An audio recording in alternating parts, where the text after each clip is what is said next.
Lunacy is a free, cross-platform design tool developed by Icons8. It provides a robust solution for creating vector graphics, wireframes, and UI or UX designs.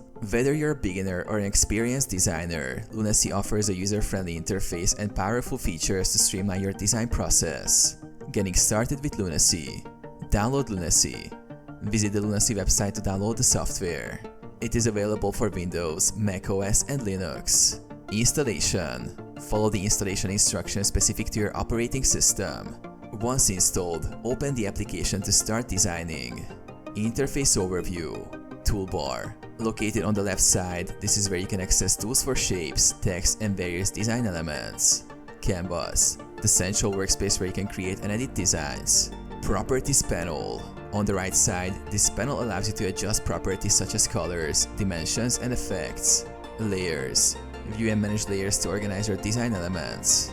Creating designs, shapes, and tools. Use the toolbar to add basic shapes or custom elements. You can adjust their size, color, and position. Text. Add text elements easily, formatting them with font styles, sizes, and colors. Icons. Access a library of vector icons and insert them directly into your designs. Working with images and effects. Import images. Lunacy supports importing images in various formats for further editing. Applying effects. Add filters, shadows, and blending options to create visually appealing designs. Collaboration and export. Collaboration. Lunacy allows easy sharing of projects via links or file exports. Export options. Save your designs as PNG, JPEG, SVG, PDF, or export for web use.